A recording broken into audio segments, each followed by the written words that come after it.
chào tất cả quý vị bà con cô bác. Thấy cái mặt anh không Biên? Sau đây ha, mình xin giới thiệu của mình có một cái phương pháp rất là hay trị bệnh nứt cục. Bây giờ là Hiếu đang bị tình trạng nứt cục, cứ khoảng một vài giây là nó sẽ bị nứt cục một lần. Thì có một cách rất hay, người ta gọi là uống nước ngược. Để Hiếu chuẩn bị là một ly nước.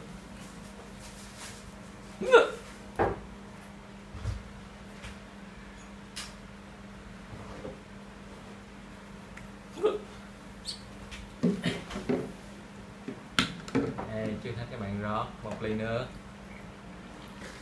chắc chỉ cần chừng một ngụm, 2 ngụm là được rồi.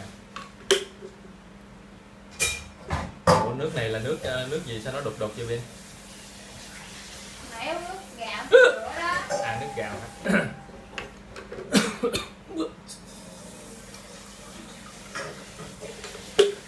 Hay uống nước ngược có nghĩa là các bạn ngậm vô trong người khoảng một ngụm nước, nhưng mà các bạn không có nuốt liền, các bạn sẽ cúi gập người và nuốt ngược trở lên.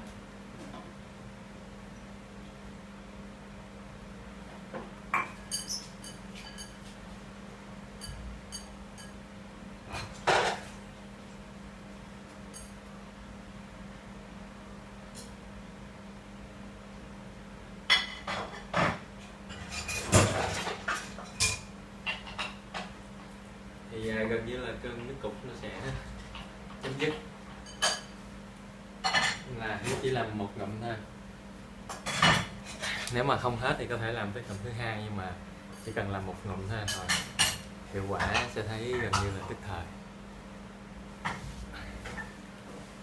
Hiếu sẽ chờ thử coi có nứt cục nữa hay không.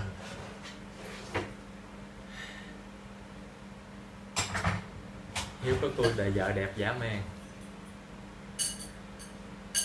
Video này mà đem lên mạng là chắc là vợ khoái lắm.